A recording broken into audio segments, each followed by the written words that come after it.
Hello, hello. It's Kira, and yeah, I got another developer showcase of one of my old games I made. Since the Nimbus developer showcase from like 2 years ago I uploaded did moderately well, I figured, you know what, I really like talking about my games. I may as well just, showcase an old game I made from a while back. So this game is aptly called Download a Pirated Game of Dial-Up Internet While Harassing Your Fellow Family Members Simulator, the game, the movie, 2K25, and Knuckles. It's named this way literally just because I wanted to have a game, which I have put out at some point with a stupidly long name, and I figured, hey, don't have a good name for this, may as well just call it this. So, we will begin. I took a bit of inspiration here from the Stanley Parable, at least like the screen, the intro screen, which is literally just a direct copy of what is currently on the screen, except it just renders on a small computer. It was an easy effect to reproduce, plus it looks kinda cool, very smoke and mirrorsy, so yeah, why not? So let's get into the game. And what's this? Great job on finishing off your homework. You got through it all pretty quickly. Yeah, can I use the PC now? Well, your brother is coming back from his swim practice soon and he needs it for his homework. Make it quick. And don't do anything major on it. Go to the PC room. I already set a timer for you. You have got to forgive a lot of the kind of clunkiness around this game, considering, yeah, I had to make this in like a month or two. Used a lot of assets off the internet, have pretty shite collision. Yeah. Also, yeah, I really like how the dialogue system in this game works out, because it's very basic, but it succeeds in doing a lot of characterization with very basic just lines, text speeds, that sort of thing. Even coloring as well. Unfortunately, this game does not have voice acting. I did not have nearly the budget. I say like I can afford voice actors, it's more so just friends. Yeah, been thinking about doing a remaster of this game. If I do get around to doing that at some point, yeah. So, let's go for the family. So, we've got like the player character's mother. They're kind of clueless about how the internet works. As you can see, they're currently on the internet looking at conspiracy content. I'll get around to this picture in a bit. Then we have like the player character's dad. He is just like your stereotypical businessman dad, just likes watching the sports, doing a bit of business on the side, that sort of thing. Then you have your big sister. Put a trans flag here because, she is transgender. Awesome. Representation, I know. Yeah. As for how the rooms look, why there's no doors, or why the wall texture looks like this, yeah, just chalk it up to the fact that I had no idea what I was doing when importing all of these models. Which is finally when we get round to actually using the computer. There's like a little outro that you can interact with. I really like that. This game especially, I really wanted to experiment with the idea of tying the majority of my games to a greater world, so to say. Which is why there's a whole lot of Lockjaw related stuff. Oracorp, which is a company that features in Nimbus. That's also a direct reference. And oops. Yeah, you don't have much time left because I was dilly-dallying. So, about the screen. It's all smoke and mirrors. So how this actually works is it's a very simple effect that looks really complex, but it just isn't. So, you will especially get to know, you will especially notice this if you actually play this game on a monitor with a high pixel count. But this in the background, this isn't actually a zoom in on the model. This is just a completely separate screen. with a screenshot I took of the PC, I green screened out anything that would be on the screen, and yeah, basically, the game has two modes. When you're walking around, and when you're actually in the computer. I really like how that system worked out. It's kind of elegant. Definitely, if I do it behind the scenes, I will showcase this, because damn, this was a fun effect to put together. So here we have Sydney. Sydney's a little mascot I made specifically for this game. He's very Bonzi Buddy inspired, and at times nearly up. I'll just explain. Pretty simple. I wanted a cute mascot, basically, and I thought eyeball snake. And time's up. The game is over. Your brother came home. It almost seems that it's his turn on the PC. As your brother logged on, he cancelled the download, and now you have to wait until tomorrow to try again. In defeat, you decided to sit down and watch TV, or fighting your father for the remote, opting to watch sports as a compromise. It's Jova. So yeah, basically, this game has a time limit, which is why this time I'm not going to beat around the bush. The dialogue still happens, which is very funny. And yeah, we're going to log in. As I was saying, a lot of these UI elements I literally just got from asset packs because not much time. I am really happy how the icons I made specifically for this game, so the exit icon, the Sydney icon, a few other icons like dotted around, really fit in with the game. So, as I was saying, Sydney, he's designed to look kind of cute until you realize, hey, that's just an eyeball. That is just an eyeball snake. So, oh wow, what's this? Looks like you're in the middle of installing something before you quit unexpectedly. To continue the session, open your web browser. Now initially, what playtesters would keep doing is keep pressing X on Sydney's dialogue, not reading it. So I had to specifically make it so if you press the X button, it grays out, like this. So this. I had a lot of fun designing the piracy site.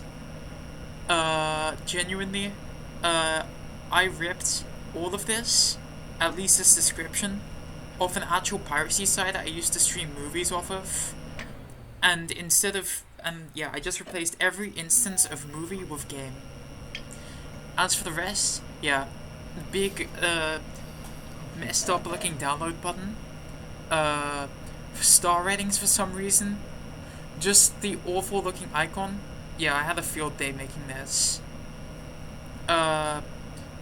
It's always star icons. They always have star icons for some reason, even though there's no way to leave a review. Also juice kids. Literally, I just wanted like some name that an 11-year-old would use in like 2009. So, well, what's this? You gotta download the crack. And you know, it's downloading moderately fast. Oh no, it appears that other family members are slower than your download speeds. You can tell them to stop using the internet. So, we do that. Fun fact, this is actually based on the Clash of Clans, Clash Royale, the Wi-Fi icon. A very nice detail I enjoyed while making this game was, yeah, your family just gets more angry at you the more you pester them. Just like they would, you know. Oh, that's a bug. I gotta fix that. I decided to sprinkle a bunch of funny little references around here. Because, you know, just had to. Like, this is a reference to the Learning and Intern meme. If you don't know what that is, just look it up. I do genuinely love stuff like this. Because, yeah, you know, Windows, especially back in the day, like, used to bombard you with pop-ups. So, let's see.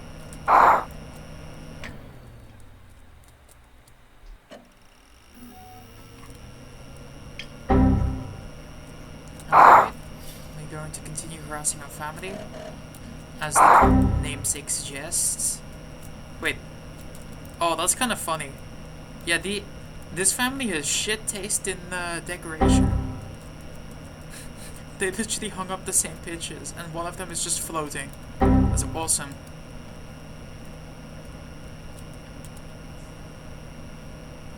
Alright.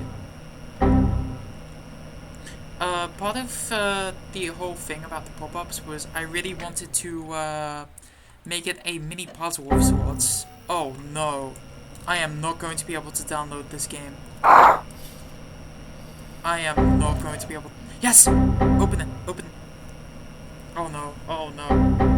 Oh no. No! Okay, that's a bug. That's a bug that needs to get fixed. Like ASAP. If the timer runs out while you're midway in the good ending quote-unquote screen, yeah, pretty much, you can still fail, which is hilarious, but I do need to fix that. As I was saying, the main reason I made this game and I themed it the way I did is because this was originally made for a project at a college called Inside Out, where we had to kind of explore a theme, make a game around that was playable in 5 minutes or less, and yeah, kind of present that theme. The theme I chose here was Anemoia, which is a sense of nostalgia for a time where you were not alive in. And yeah, 2005 kids, my only memory of accessing like laptops, computing devices, that sort of thing, in the vein of Windows XP, was literally just my granddad's old Windows XP laptop. It's kind of charming in a way.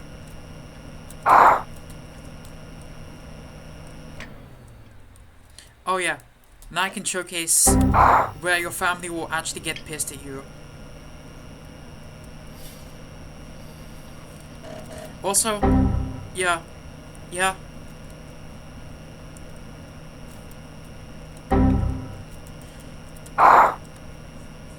So, this picture actually, this is an in-joke of an in-joke.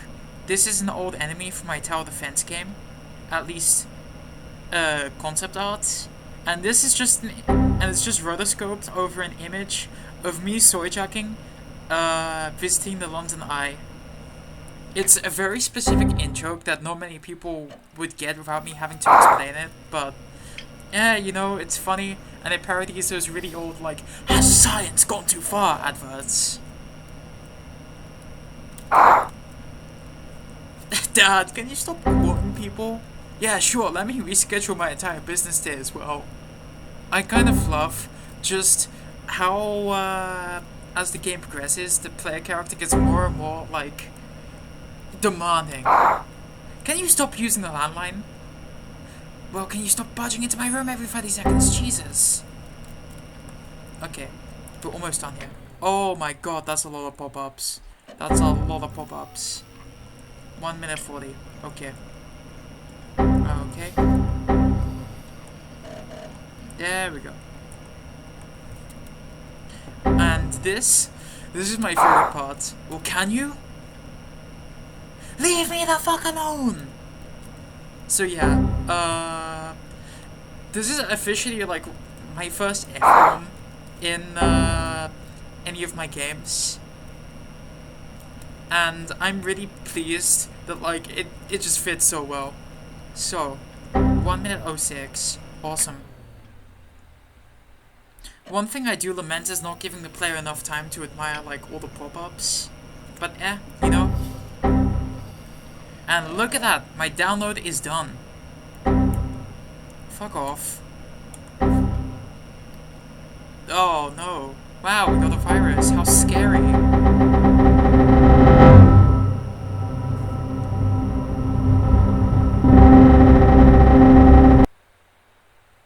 And yeah, it just leads to a blue screen.